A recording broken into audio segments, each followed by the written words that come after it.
Hey, Bay Hope students and everyone that is tuning and watching. My name is Vince. I'm over at the Lakeshore campus for Bay Hope Church. So excited for you guys to be tuning in and watching right now. Hope everything is going well for you starting off this week.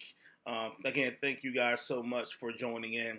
Something I've been reading, and if some of the middle schoolers, if you're watching this video, what I'm about to say is going to sound pretty familiar to you. We talked about it at length in our last Bible study this past Thursday night, and it kind of really resonated with me the rest of that night and kind of over the weekend, and I even kind of talked about it with my family as well. But we were talking about, the difference between being a thermostat and being a thermometer, and what does that mean? What does that look like? And what does that do?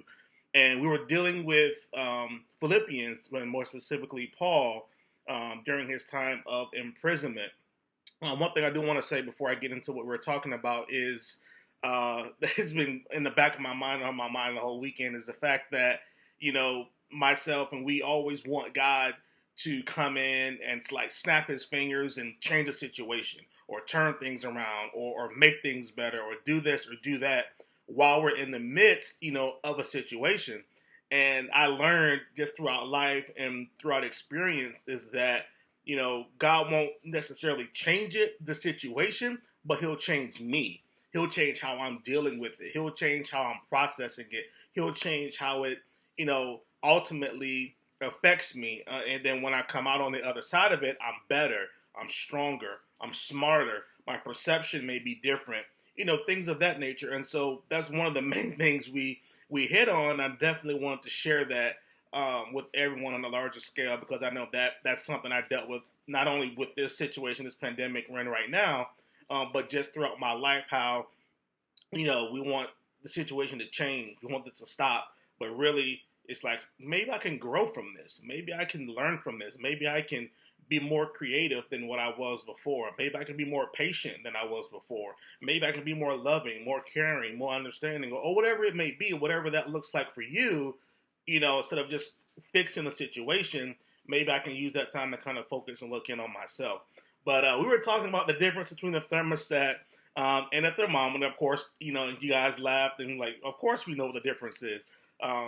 So we talked about that the one measures the temperature of the room, meaning it's up, either it's hot, cold, up or down, and the other kind of sets the standard or regulates the temperature in the room, and how how our surroundings and what's around us in our environment affects us, how we should be more toward like a thermostat than a thermometer. Thermometers, it's up and it's down, however the situation is. If I'm in a good mood today, then it's going to be a great day. If I wake up and the sun's shining, oh, it's going to be an awesome day. Or if I wake up and it's raining outside and you wanted to go to the beach, now my day's ruined because it's raining and I can't go to the beach.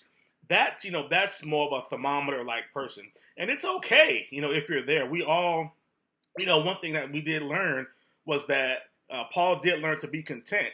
And that word content means he has everything that he needs within him because Jesus Christ lives on the inside of him.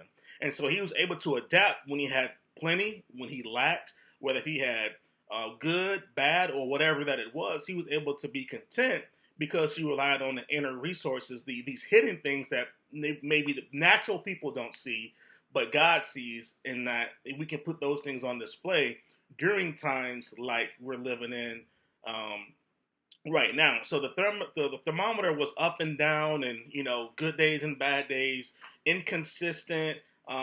That's another thing I've learned, guys. No matter what is going on, the best thing that we can be is consistent. Whether if we're making mistakes, whether if we're doing great, having a good day, a bad day, whatever it is, be consistent. If you consistently are praying at a certain time, or reading at a certain time, or worshiping at a certain time. And then speaking of worship, before I get over to thermostat, worship, obviously now with us not being able to physically come together or congregate in a building per se, worship doesn't stop. Worship doesn't stop without the music. Some of the greatest moments in my life and breakthroughs in my life have been, in my quiet time when there was no music, when there was no instruments, when there was no amen section, and when there was no hype crowd and on all these things that are great when we come together. Don't get me wrong, but now that we can't, for the time being, congregate together or fellowship together, it's forcing everyone to have that worship time now at home. Making our living rooms or our laundry rooms or our garages or our bedrooms, our closets, or whatever they may be, turning those places into private altars. And that's kind of leading into being that thermostat, kind of setting the standard and setting the pace and regulating the environment for where you live, regulating the environment for your neighborhood. People in your neighborhood can see, by how you're living, wow, something's going on in their house, for the reason why they're at peace, during the midst of why everyone is chaotic and fearful and doubtful and uncertain. How are they able to maintain peace? How are they able to maintain that energy, that smile, that passion, that courage, to get up and go and be positive and be active? How are they able to do that? And that's because we're doing these things on the inside of our home when it may not necessarily be a Sunday or a specific time of worship, but making our home, a private altar, a private time of worship, coming together with your family, holding hands. We have all this time. We're worshiping family, so we love music. We love instrumentals. We'll put on an instrumental and just worship. And I know in middle school, high school, thinking, okay, so what exactly does that look for me? Video games, Netflix, Hulu, all these things that are occupying that time. We can kind of balance those things out a little bit, and just making sure we're incorporating God in worship and talking with Him and spending time with Him. In addition to the binging and the catching up on all of our shows and all these things. So thank you guys for listening. Just kind of want to share a bit of that with you guys. We had a great time that Thursday night with the middle school, learning about the difference between those and how we do have that inner strength. So again, thank you guys for tuning in. Just stay tuned in to all of Bay Hopes when we go live throughout the day, throughout the week, Sunday nights, Wednesdays, Tuesdays, Thursdays, just everything we have going on. Again, thank you guys so much. Stay strong, and you guys have a great day.